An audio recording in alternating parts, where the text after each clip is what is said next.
play it.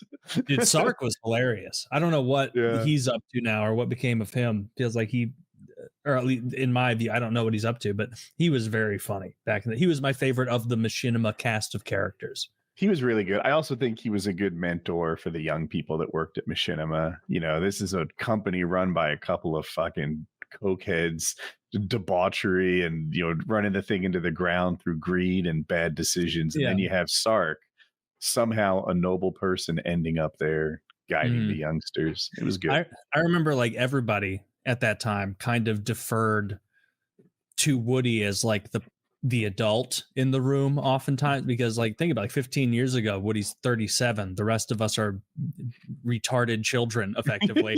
And so like when Woody was like, you know, this is, I went to Machinima and they were doing a lot of drugs and like, and it wasn't like cool. It's like, well, this is our business. And it's like, yeah, you know, if you hadn't been here, I would have thought, oh, sick, tight, because I'm because I'm 19 and I just signed that perpetuity $2 per mil contract. Yeah, where, like, they're predators. Like a couple of years after they made us all sign that, or you guys were big enough, you probably didn't have to, but like that $2 per 1,000 perpetuity contract, where like then some rules changed and they were like, hey, we just sent you I remember getting the email. They were like, hey, we just sent you a new contract. Can you go ahead and sign that and send it back to us? And I was like, I don't remember who I messaged. May have been Woody, may have been someone else, but I was like, they have a new contract for me where it says that now I make less money, but I'm already locked in with this perpetuity contract. Like, do I need to do anything? And whoever I was talking to was like, do not sign that. Like, do not opt in to less money. Just keep doing your thing. And I was like, you know what? Yeah, he's right, because I don't get money for. They never put my videos on Machinima anyway. Those guys fumbled the bag so hard. Like, people talk about going back in time and buying Bitcoin or whatever. We knew then. Like, and by we, I mean like me and Sam, ex-Jaws. Like we'd be talking about it. And I was like, dude, what are they doing? You know how much money they just spent on that Mortal Kombat shit? Why didn't they fly out 30 of us and have the biggest tournament on the internet? Why didn't they send us all somewhere and make a ton of vlogs? Why would they? It was expensive. They spent like $800,000 or it was $1 million maybe on that Mortal Kombat bullshit they did, some sort of live action shit. And we were all like, what is this? What is this thing? It was like terrible. I think I know how, like, the genesis of how Decision That Bad gets made. They were in Hollywood.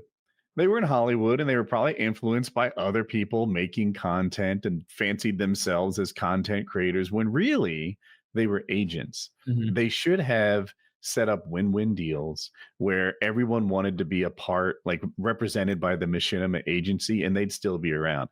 Instead, they set up win-lose deals where they get the money and, you know, fuck over everyone who worked with them and found themselves out of business. Yeah, it was such a huge fumble.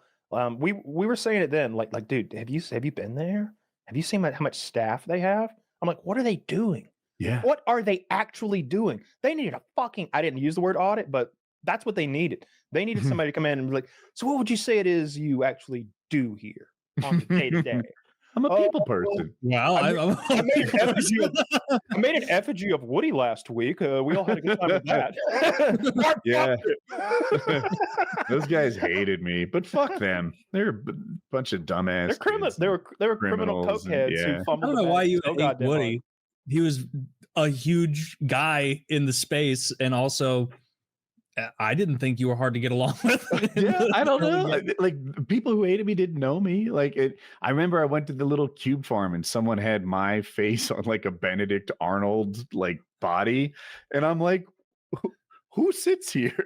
You know, why is that on the wall of his cube? In retrospect, I think, did I negotiate a better contract that makes me a fucking Benedict Arnold? Suck my giant dong.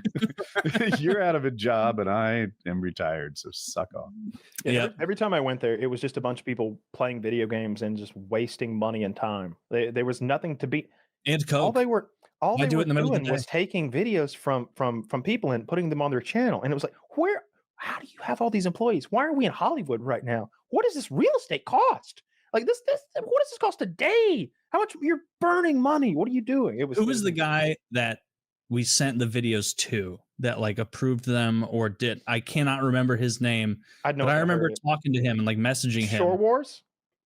Maybe it was Shore Wars. You might be right. Yeah, that's it. I forget who's the like COD community leaders and who is the Machinima guy, but yeah, not JD 2020, Shore Wars. And there would be times where I'm like, hey, I've got like 4 videos in the Dropbox, like, and I haven't had anything uploaded in, 4 months on the Machinima channel.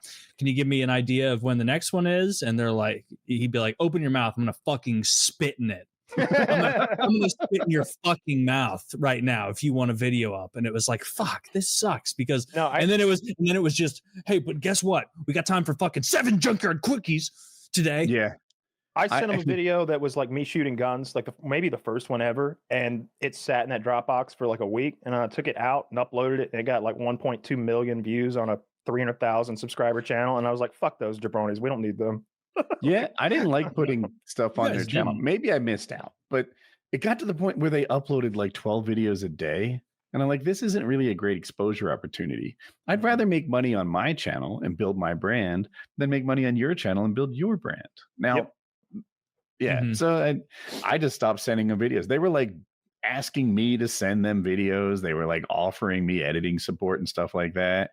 And it was just like, not even going to upload 14 times a day. There was no reason for you guys to, because you guys were like early first wave of like who they signed, but I needed them to give me a hand because I was early second wave, and then they had a third and a fourth and a fifth, and they just started signing fucking everybody, and then it was a glut of nonsense where it's like, how are you supposed to get recognized in this? Because we're training the Machinima subscribers now that they don't really need to pay attention to their sub box because they don't care about these new people. At all.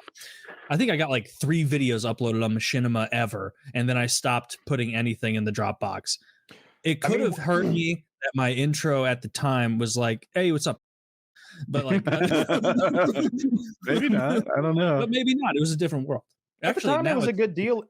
Like early on, it was a great deal when they weren't doing all those uploads because I would get like thousands of subscribers. I'd sit there and watch them just like go, and it's like, man, we just got exposed to their millions and millions of viewers, and people like it, and they're coming on board. But after a while, it's like you said, when they started uploading a dozen videos a day, it was like they shot the goose. Then it was like, oh, send it to Respawn instead. It's like, wow, an even smaller channel.